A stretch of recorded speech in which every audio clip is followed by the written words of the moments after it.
இன்னைக்கு மினி நாளாக பிரார்த்தனை பண்ணக்கூடியவங்க பிரம்மஸ்ரீ மருதாசலம் கீழமேடு, பிரம்மஸ்ரீ ஆறுமுகசாமி கணபதி, பிரம்மஸ்ரீ கண்ணம்மாள் சிங்காநல்லூர், பிரம்மஸ்ரீ சுதந்திர பாரதி உடையாம்பாளையம், லட்சுமி ராஜன் முன்னாள் தலைவர் பழனி ஆசிரமம், இருளப்பன் வெடலூர், குப்புசாமி உடையாம்பாளையம். இந்த 7 பேர்த்துக்கு இன்றைக்கி நினைவு நாளாக நாங்கள் தியானம் பண்ணுறோம்.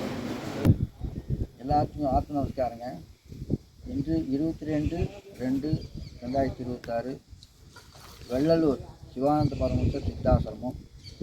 இங்கே எல்லாரும் தியானம் செஞ்சு எல்லாரும் பிரார்த்தனை பண்ணி 7 பேர்த்துக்கு இன்றைக்கி நாங்கள் நினைவு தியானம் பண்ணி எல்லாத்துக்கும் உணவளித்து சிறப்பான பேச்சு ஒரு 4-5 பேர் பேசி இந்த கூட்டத்தை நிறைவு பண்ணியிருக்கிறோம்.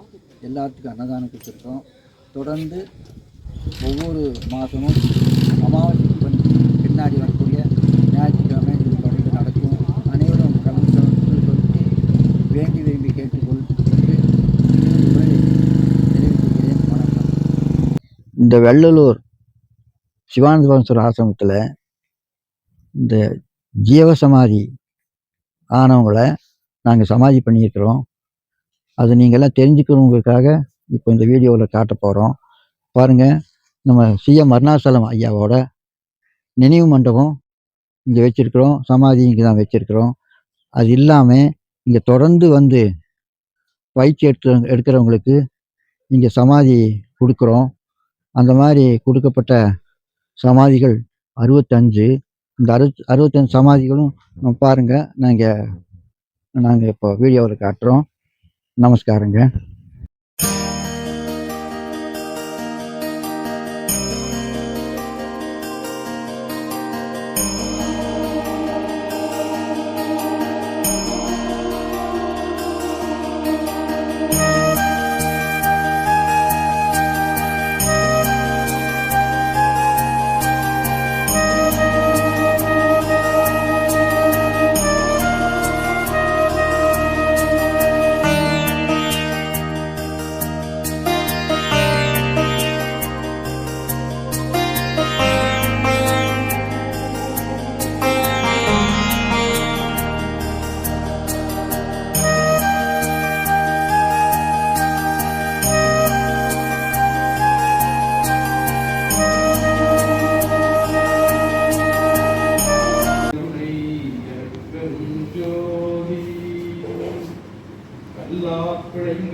மற்றங்களுடைய எல்லா பிழைகளையும் பொறுத்தருளிய இறைவாக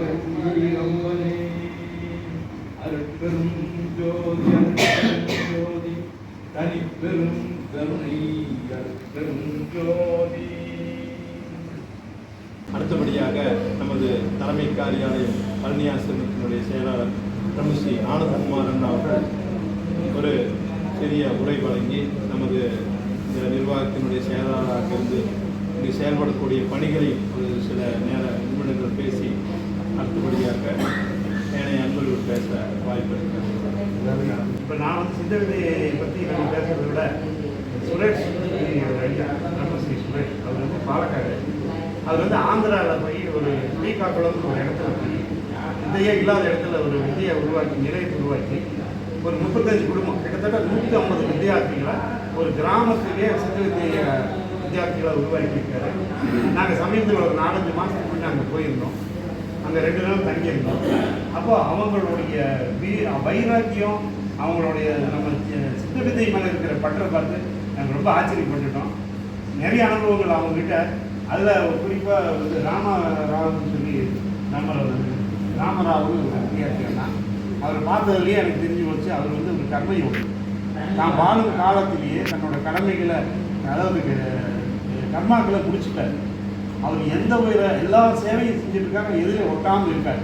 நமக்குள்ளே நடக்கிற எந்த எமோஷன்ஸும் அவருக்குள்ளே இல்லை, பந்தமும் இல்லை. ஒரு மகிழ்ச்சி இல்லை துக்கமும் இல்லாத ஒரு நியூட்ரல் நிலையில் இருக்கார். அவர் பார்த்து எனக்கு ரொம்ப ஆச்சரியம். சில அனுபவங்கள் எல்லாம் வந்து நம்ம புக்கில் படிக்கிறது நேரில் பார்க்கறதுக்கு நம்ம ஆழமாக அது பார்த்தீங்கன்னா அவரை பார்த்து எனக்கு ரொம்ப ஆச்சரியம். இனி அவரை மறக்க முடியாது. நாங்கள் விடை பெற்றுக் கொண்டிருக்கிறப்ப எல்லா வித்தியார்த்தியும் கூடி எங்களோட ஃபோட்டோ எடுத்துக்கலான்னு எடுக்கிறப்ப அவரை மட்டும் காணும். அப்போ நான் எல்லாத்தையும் நான் அவர் தேடி போனேன். கிச்சனில் வந்து எங்களுக்கு எல்லாம் தோசை சுட்டு அடிக்கிட்டு இருந்தார். அவருக்கு என்னென்னா தன்னை வெளிப்படுத்திக்கவோ எந்த ஒரு இதுலையுமே மனசு போகலை. அப்போ நானாக போய் அவர் இருந்த இடத்துக்கு போய் அவரோட ஒரு ஃபோட்டோ, ஏன்னா அவருக்கு தேவையில்லை, நம்மளுக்கு அவர் ஃபோட்டோ தேவை, நம்மளோட எடுத்துட்டோம். அந்த மாதிரி ஒரு வித்தியார்த்தியை நான் வந்து சமீபத்தில் பார்த்ததில்லை. அந்த மாதிரி ஏன்னா அவர் இந்த உலக பந்தத்திலிருந்து விடுபட்டுட்டார், வாழ்ந்துட்டு இருக்காரு, எல்லாத்துக்கும் சேவை செய்கிறாரு. அது எதிலையும் பந்தம் இல்லாமல் கடமையை முடிச்சிட்டார், கர்மாவையும் முடிச்சிட்டார். அந்த மாதிரி ஒரு வாய்ப்பு எனக்கு கிடச்சிது சுரேஷ் ஐயானால தான். அவர் தான் இங்கே அங்கே வர வச்சு அங்கே ஒரு அறிமுகம் கொடுத்து, உண்மையில் அங்கே இருந்த வித்தியார்த்திகள் எல்லாம் பார்க்குறப்போ அன்றாட கூலி செஞ்சு வேலை செஞ்சு தான் அவங்க உருவாக்குறாங்க. 2.5 ஏக்கர் ஒரு நிலத்தை வாங்கி பெரிய ஜபஹால், கிட்டத்தட்ட இந்த கட்டிடத்தோட மொத்த பரப்பளவு இருக்கும். அந்த ஜபஹால் பூரா தன்னோட உழைப்பினால் கட்டினாங்க. ஏன் கட்டினாங்கன்னா அங்கே ஒரு மிரக்கல் நடந்தது. ஃபஸ்ட்டு வந்து வித்தை எடுத்துட்டாங்க இல்லையா, அதில் ஒரு தீவிரம் இல்லாமல் இருந்தது. அப்புறம் ஐயா வந்து நம்ம சிவானந்த பரமஹம்சர் மேலே சத்தியமாக சொல்கிறேன், இங்கே ஏதோ ஒன்று நடக்கும், அப்புறம் நீங்கள் நம்புவீங்கன்ட்டு இவர் போயிட்டார். அது இப்போ அவரே சொல்லுவார், அவர் வாயால் கேளுங்க. இந்த வாய்ப்பு எடுத்து கொடுத்த இந்த நிலையம் எல்லாம் நமஸ்காரம் பண்ணிட்டு எல்லாத்துக்கும் ஒரு ஆத்ம நமஸ்காரம். அடுத்தபடியாக நமது பிரம்மஸ்ரீ அண்ணா அவர்களை சுரேஷ் சாமி அவர்களை நம்மோடு அவருடைய அனுபவங்களை பகிர்ந்து கொள்ளார்.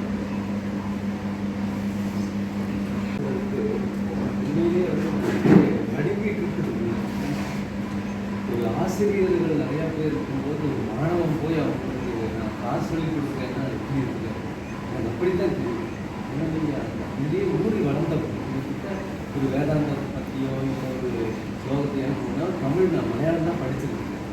அப்படி இருக்கும்போது உங்ககிட்ட நான் என்னதான் பேசுறதுன்னு நீங்கள் சொன்ன மாதிரி அந்த இயல்பாக நடந்த ஒரு அனுபவத்தை சொல்லலாம் தவிர வேதாந்தத்தை பற்றி சொல்கிறதுக்கு எதுவுமே இல்லை. ஏன்னா நீங்கள் அதுவே வளர்ந்து ஊறி வந்தவங்க. இப்போ உட்கார வச்சு நீங்கள்லாம் இப்படி உட்காரும்போது என்னை இப்படி சொல்லும்போது எனக்கு அப்படியே என்ன சொல்கிறதுன்னு தெரியாமல் நான் நடுங்கிட்டு உட்காந்துருக்கேன்.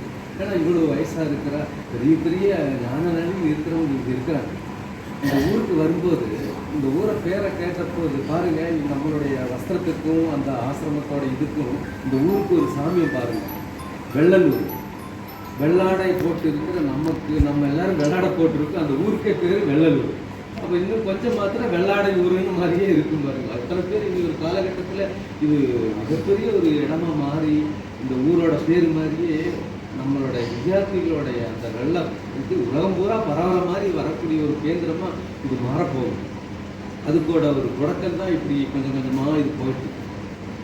இப்போ இங்கே வரும்போது நான் இங்கே வந்ததும் இல்லை.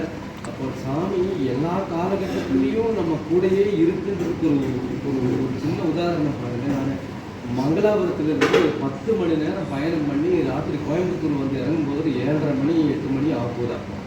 இவர் வந்து என்னை முதல்ல சொன்னது நீங்கள் சூலூர் வந்து இறங்கிடுங்கன்னு சொல்லியிருக்கு.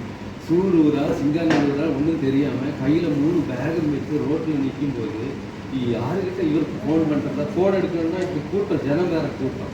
நான் இப்படியே நிற்கும்போது அங்கே ஒரு வித்தியார்த்தி, அந்த வித்தியார்த்தி இங்கேயே இருக்கு, இங்கேயே இருக்காரு. இருந்துட்டு ஐயா நீங்களா அதான் அங்கே இருக்காரு.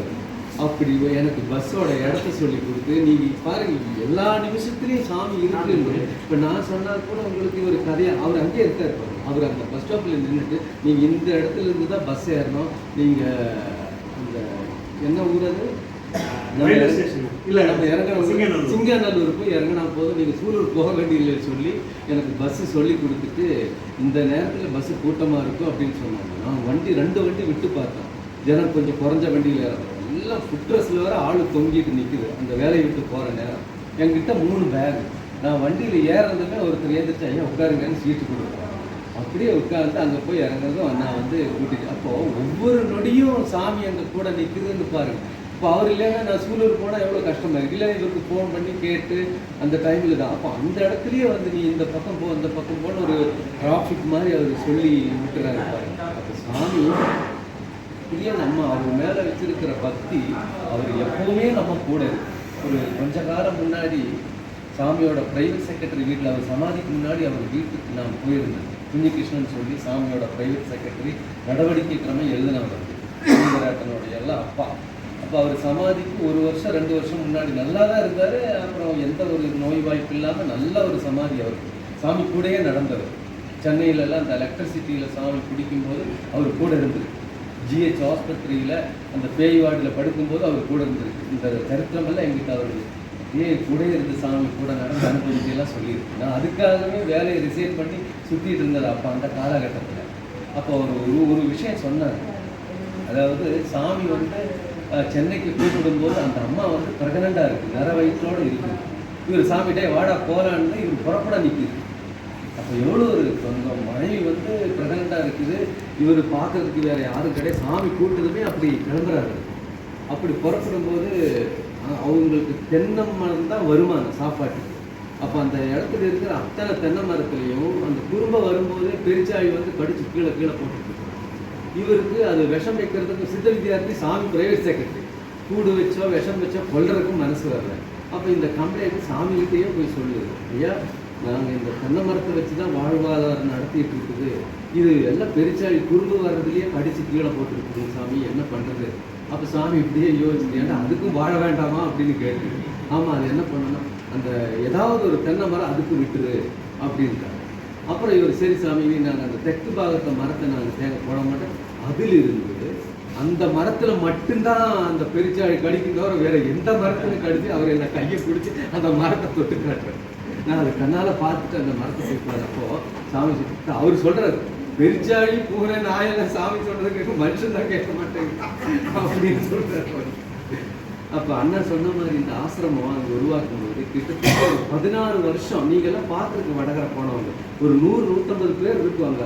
கிச்சனில் க்ளீன் பண்ணுறது, காய் நறுக்கிறது, கெட்டிட வேலை பண்ணுறது, அப்படி தூங்கவே மாட்டாங்க. அப்படி இந்த என்ன சொல்கிறது அவ்வளோ வேலை. அது ராத்திரி 1 மணிக்கோ 2 மணிக்கோ கொஞ்சம் படுப்பாங்க. மீதி நேரம் பூரா வேலை செஞ்சிட்ருக்கு. அவங்களுக்கு மாதிரி வடகரையில் ஒரு மதிப்பு மற்றவங்களுக்கு கொடுக்குதான்னு கூட தெரியாது. ஏன்னா அவங்க வந்தால் வண்டி எடுத்துகிட்டு போய் ஜிடி போய் கூட்டிகிட்டு வருவாங்க.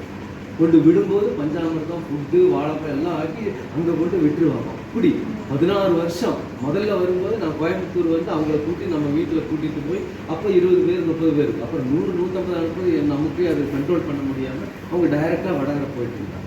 அப்போ இவங்க வந்து அந்த மாதிரி போய், ஆனால் அவங்க ஊருக்கு போனால் அவங்க எதுவுமே இல்லை.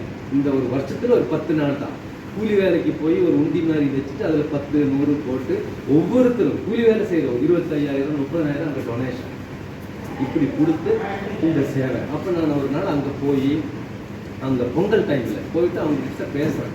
நீங்கள் வந்து இப்படி நீங்கள் சாமி மேலே பக்தியாக இருக்கிறீங்க, ஆனால் உண்மையிலேயே வந்து நீங்கள் சாமியை ஏமாற்றிட்டு இருக்கிறீங்க. ஏன்னா நீங்கள் போகும்போது வடகரையில் ஜிடி இவங்கெல்லாம் வண்டி எடுத்து உங்களை கூட்டிகிட்டு போகிறாங்க, உங்களோட விருந்தாளி மாதிரி அவங்க உங்களை அனுப்பி விடுறீங்க. ஆனால் இங்கே வந்து நீங்கள் ஒரு ஜபிக்கிறதுக்கு ஒரு குடிசையோ தவம் பண்ணுறதுக்கு ஒரு சின்ன ஆலயமோ எதுவுமே கிடையாது. இப்போ உங்களுக்கு இப்போ ஒருத்தர் சமாதி ஆயிடுச்சுன்னா நீங்கள் எலக்ட்ரிசிட்டியில் போட்டு எரிச்சிருவீங்க. அப்போ நீங்கள் உண்மையிலேயே சாமியை ஏமாத்தான செஞ்சுட்டு இருக்கிறீங்க அப்படின்னு சொல்லி அவங்க அப்படியே பண்ணிடுங்க. ஏன்னா அவ்வளோ பக்தர்கள் அழுகுது ஒவ்வொருத்தரும்.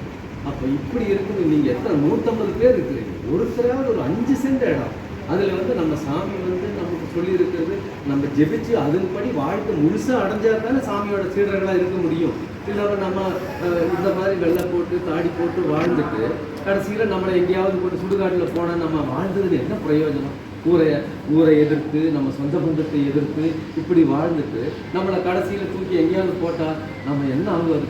இப்படி சொல்ல ஒரு பையன் எழுந்திரிச்சு, சுவாமி நான் கொடுக்குற இடம் எனக்கு 5 சென்ட் இடம் இருக்குதுங்க அப்படின்னு எழுந்திருக்கு. அவன் வீடு வைக்கிறதுக்கு வேலைக்கு போய் கொஞ்சம் கொஞ்சமாக சேர்த்து வச்சு வாங்கினான். போய் கூட்டிகிட்டு இந்த இடம் நீங்கள் எடுத்துக்கன்னு சொல்ல ரொம்ப மனசுக்கு ஒரு வேதனையாக போச்சு. ஏன்னா அவர் வீடு வைக்கிறதுக்கு வாங்கி வச்ச இடம். நான் சொன்னேன் இது வாங்கக்கூடாது, சாமியே நம்மளை அது வாங்கினா தப்பாக போயிடும், நம்ம வாங்கக்கூடாது. நீங்கள் இதில் நிறைய ஆளுகள் இருக்குல்ல, அவங்க யாராவது ஒரு 5 சென்ட் கொடுங்க அப்படின்னு சொல்ல, ஒருத்தர் நீங்கள் பாருங்கள் 1 ஏக்கர் என்னோட இடம் இருக்குது, ஒரு பாட்டு போயிட்டீங்க, உங்களுக்கு பிடிச்சா நம்ம அங்கே பண்ணிக்கலாம்.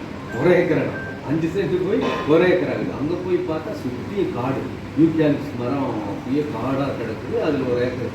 அப்போ உடனே இன்னொருத்தர் எழுந்திரிச்சு நானும் ஒரு 1/2 ஏக்கர் கொடுக்குறேன் அப்படின்னு அப்படி ஒன்று. அப்புறம் இன்னொரு அவர் சாது ரொம்ப கூலி வேலை செஞ்சுவாங்க, அவர் நானூறு அப்படி 2 ஏக்கர் 2.25 ஏக்கர் பக்கம் வந்துருச்சு இடம். அப்போ நாங்கள் எல்லாம் வந்து அங்கே அந்த மரத்தையெல்லாம் வெட்டி வேலை செஞ்சு அப்போ இவங்க இதெல்லாம் இவங்களுடைய பக்தி சேவையெல்லாம் பார்த்துட்டு அப்போது நான் அவங்கக்கிட்ட ஒரு வார்த்தை சொன்னேன். அதாவது இந்த இடத்துல வந்து ஒரு ஆலயம் உருவாகணும், நீங்கள்லாம் நாளா ஜெபிச்சு இங்கே சமாதி ஆகணும் அப்படின்னு சாமியோட திட்டமாக இருந்தால் நீங்கள் இந்த இடம் கொடுத்தவங்க உங்களில் 10 பேருக்கு சாமி இங்கேயே தரிசனம் கொடுக்கும் அப்படின்னு ஒரு வார்த்தை அப்படியே விட்டுருச்சு. அப்போது அங்கே 40 பேர் வேலை செய்யணும், மரம் வெட்ட, மண் தோண்ட, அந்த வேர் எடுக்க அப்படியெல்லாம் பண்ணிகிட்டு இருக்கும்போது டைம் ஒரு 6:30 மணி 7 மணி ஆகுது. எல்லாரும் கை கால முகத்தை கழுவி ஒரு இந்த 30 பேர் வீடு பக்கத்தில் தான் கிராமம், வீட்டுக்கெல்லாம் போயிட்டாங்க, நாங்களும் போயிட்டோம். அந்த 10 பேர் இந்த இடம் கொடுத்த 2 பேர் அப்புறம் இன்னொரு 10 பேர் மொத்தம் 10 பேர் அங்கே நின்று இந்த கூடை மம்மட்டியெல்லாம் எடுத்து ஒரு திடீர்னு அங்கே ஒரு பெரிய ஜோதி ரவுண்டாக அங்கே கெதி எடுத்து ஜெபிக்கிற மாதிரி மாட்டிடும். அவங்க எல்லாம் வந்து அதான் சாமி வந்தாச்சுன்னு சொல்லி இந்த 10 பேரும் ஆனந்தமாக சத்தம் போட்டு கிராமத்துக்கு ஓடி வர்றாங்க. இது நடந்த நிகழ்ச்சி. இவர் வந்து நான் சொல்கிறது இது இல்லை, சாமி சத்தியமாக நடந்த விஷயம். அண்ணா வந்து அதை ப்ரூவ் பண்ணி அங்கே வந்து பார்த்துருக்காரு. அப்படி பார்த்து இவங்க அதை கண்டதுமே சாமி இங்கேயே வந்திருக்காரு, அப்போ நமக்கு இந்த இடம் நம்ம சாமியோட இடம் இது அப்படின்னு சொல்லி அப்போவே இவங்க ஆளுக்கு 50,000 எல்லா வித்தியார்த்தியும் 50,000 எடுங்கன்னு சொல்லி கிட்டத்தட்ட ஒரு 1000 பேர் உட்காந்து ஜெபிக்கிற கரெக்டாக லைனாக அந்த மாதிரி ஒரு பில்டிங் வேலையை ஆரம்பிச்சிட்டாங்க. அதை ஆரம்பித்து அப்புறம் வந்து ஜபம் இவங்க வந்து வருஷத்துக்கு ஒருக்க கார்த்திகை 41 நாள் அகண்ட ஜபம் நடக்கும். 41 நாள் ராத்திரி பகலாக நடக்கும், இல்லாமல் நைட்டு நிற்கிறது அப்படி கிடையாது. அதாவது கார்த்திகை முன்னுக்கு தொடர்ந்து அந்த 41 நாள் கார்த்திகை அன்னைக்கு 5:20க்கு முடிக்கும். அப்புறம் திருப்பி வந்து 7 to 8 நம்ம ஆசிரம ஜபம் அந்த மாதிரி நடக்கும். இப்படி தான் அங்கே ஜபம் போயிடும். அப்புறம் அடுத்த கட்டமாக அடுத்த முறை போய் அவங்ககிட்ட சொல்கிறோம், நீங்கள் இந்த ஆலயம் உருவாக்கியாச்சு, எல்லோரும் அங்கங்கே வேலைக்கு போகிறீங்க, இது எதுக்கு, இது இந்த பில்டிங்கு அவ்வளோ கஷ்டப்பட்டு எல்லோரும் பண்ணியிருக்காங்க, நீங்கள் இப்படியெல்லாம் அவன் வேலைக்கு போனால் இது எதுக்கு இது தேவை, அப்போ நீங்கள் மாதத்துக்கு ஒரு நாளாவது எல்லோரும் சேர்ந்து ஒரு அகண்ட ஜபம் மாதிரி பண்ணி அங்கேயே நீங்கள் சாப்பாடெல்லாம் சாப்பிட்டு காலை மாலை வருவாங்க. அந்த ஏன்னா கிராமம் தானே, அவங்க பக்கத்துலேயே இருக்குது ஆலயம், அப்போ அதுக்கு வருவாங்க. அப்போ இது சொல்ல அவங்க பௌர்ணமி காலையில் ஆரம்பித்தா நைட்டு வரைக்கும் ஃபுல்லாக ஜபம் பண்ணி இப்போ அதுவும் ஆரம்பிச்சு திருப்பி வந்து அதை போயிட்டு இருக்க. சமாதி கிடையாது, இடம் இருக்குது, ஆனால் நம்ம போய் ஒருத்தர் சமாதியான அந்நேரத்துக்கு போய் குளிச்சு பண்ண முடியுங்களா? அப்போ அதை பற்றி அடுத்த டைம் போய் பேசுகிறோம். நம்ம எல்லாம் ஆயிடுச்சு, இது ஒருத்தர் சமாதியான என்ன பண்ண முடியும், நம்ம அந்நேரத்துக்கு போய் குடியை தோண்டி இதெல்லாம் வைக்க முடியாது, அப்போ ஒரு இது பண்ணுங்கன்னு சொல்லி அவங்க உடனே ஒரு 8 சமாதி அடியிலே கான்கிரீட் போட்டு ஸ்ட்ராங்காக பில்டிங் மாதிரி பண்ணி அதில் ஒரு 8 கரெக்டாக ஸ்கொயராக போட்டு அதில் சமாதியும் கட்டி அதுக்கு சாதம் வச்சு பண்ணிட்டாங்க. இப்போ காலை மாலை எல்லாம் ஜபம் பண்ணி அதில் ஒருத்தர் தான் இப்போ சாமி சொன்னார், ராமாராவுன்னு சொன்னது. அவர் பேசவே மாட்டார், சின்ன பையன் கூட அவர் ராமாராவ் இங்கே வானா அப்படியே போய் எதுங்க அப்படின்னு கேட்டு அவருக்கு சர்வீஸ் பண்ணி. அப்போ அந்த ஆசிரமத்தோட விஷயம் அது சாமி சங்கல்பம் இருக்குது. சாமி நம்ம பேசுறதுக்கு அப்போ எப்படி இருக்குது, இதுதான் அங்கே அது சாமியோட திட்டப்படி அப்படி நடந்திருக்கு. இப்போ சமீபத்தில் அங்கே அந்த ஊருக்கு போன போது அந்த ஊர் எம்எல்ஏ வந்து இந்த ஷோல்டர் பெயின் ஆகி அவங்க அப்பாவுக்கும் அதே பிரச்சனை வந்து சர்ஜரி பண்ணியிருக்கு. அப்போ இவருக்கும் அதே வழி சர்ஜரி பண்ண சொல்ல, இவருக்கு 45 தான் ஏஜ். அப்போ அவர் வந்து எங்களுக்கு நாங்கள் சொன்ன எங்கள் ஆசிரமத்தில் நல்ல மருந்து இருக்குது, நம்ம அதை கொடுத்து கையில் ஏதாவது கொஞ்சம் எண்ணெயெல்லாம் போட்டு நீவி விட்டுடலான்னு சொல்லி நீவினா அவருக்கு கொஞ்சம் அது ரெடி ஆகிடுச்சு. அப்போ உடனே வந்து இந்த சர்ஜரியை தவிர்த்து 5 டாக்டர் எனக்கு சர்ஜரி தான் ரெக்கமெண்ட் பண்ணாங்க, நீங்கள் இது இப்படி ரெடி பண்ணி உங்களுக்கு நான் என்ன பண்ணணும் அப்படின்னு கேட்டுக்கிட்டு.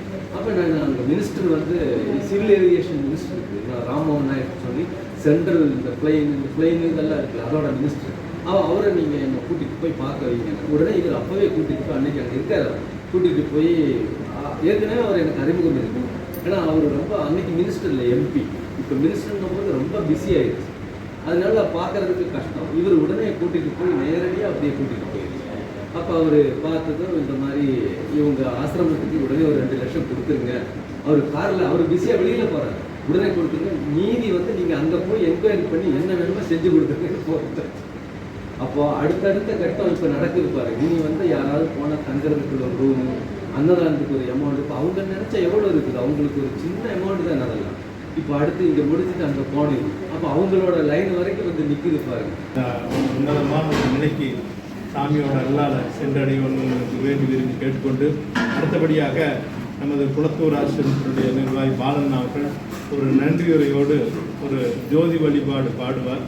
அதோடு இந்த நிகழ்ச்சி நிறைவுற்று அடுத்தது நம்ம சக்தினி அந்த உணவு நிகழ்ச்சிகளுக்கு செல்லலாம். வந்திருக்கிற அத்தனை வித்தியார்த்தி ஆத்மாக்களுக்கும் மனமார்ந்த நன்றி வணக்கத்தை தெரிவித்துக் கொண்டு ஒரே ஒரு செய்தி மட்டும் சொல்லிட்டு அடுத்து ஒரு பக்தி பாடல் பாடியாங்க. சிவானந்த பரமசிகிட்ட உபதேசம் வாங்கின குளத்தூரில் இருக்கிற ஸ்ரீ மகா குருராம் சாமி 2 வரி தான் எழுதியிருக்காங்க. அந்த வரி நல்லா ஆழமாக கவனிச்சு பாருங்கள், ரொம்ப அற்புதமாக இருக்கும். மனிதர்கள் படும் துன்ப துயரங்களுக்கெல்லாம் காரணம் அவனவன் செயலை. அவனவன் செயலை அவனவனுக்கு வழிகாட்டியாகும், வேறு யாரையும் கேட்க வேண்டியதில்லை. இதை பாருங்க, 2 வரி தான், அது இருக்கிற செய்தி பாருங்க நிறையா இருக்கும். நீங்கள் சதா தவமே பண்ணிட்டு இருந்தீங்கன்னா முக்தி அடைஞ்சிருங்க, உங்கள் செயல் அது. சரி, புறவழி பொறுத்தலைக்கூடிய வேலைகளவே கவனித்து பணமாக செஞ்சிங்கன்னா உங்களுக்கு ஈட்டிய இல்லான்னு வரும். அதைத்தாங்க அவர் சொல்கிறாரு, நீங்கள் என்ன செய்வீங்களோ அது உங்களுக்கு ரிசல்ட்டாக வரும். அதனால் நாம் எல்லாருமே இங்கே கூடியிருக்கிறோம். நம்ம வேலை என்னென்னா சித்தர்கள் பற்றி நினைக்கிறதும், சித்தர்கள் சொன்ன வழிமார்க்கத்தை கடைப்பிடிக்கிறதும் நம்ம செஞ்சிட்ருக்கிறோம். நாம் எல்லாருமே முக்தி அடைவோம் என்ற நம்பிக்கையோடு உங்களிடமிருந்து விடைபெறுகிறேன். ஒரு பக்தி பாட்டோடு நிறைவு செய்கிறேன். அகமும் புறமும் அறிந்தாய் போற்றி, நவக்காட்டை எரித்தாய் போற்றி, ஜெகமும் பரமும் இணைந்தாய் போற்றி, ஈசன் திருவடி அடைந்தாய் போற்றி, உண்மை பொருளை உணர்த்தினாய் போற்றி, உயிரியம் உயிருக்கு உரைத்தாய் போற்றி, எண்ணிய எண்ணியான் எய்தினாய் போற்றி, ஏற்றம் பெருவழி காட்டினாய் போற்றி, ஐயம் திரிபுர அறிவித்தாய் போற்றி, உன் பொருள் தன்னை உணர்த்தினாய் போற்றி, ஓங்கார வழியில் உண்டினாய் போற்றி, ஐயம் திரிபுர அறிவித்தாய் போற்றி, அறிவும் பண்பும் நிறைந்த கொண்டு ஆலயம் எனவே அருத்தர நிறைந்தனை பலவினை நீக்கி தியான நிலை தரும் ஸ்ரீ மகா குருபரானந்த குருதேவா போற்றி போற்றி, சிவானந்த பரமஹம்ச குருதேவா போற்றி போற்றி. ஓம் அருட்பெரும் ஜோதி அருட்பெரும் ஜோதி தனிப்பெரும் கருணை அருட்பெரும் ஜோதி. ஓம்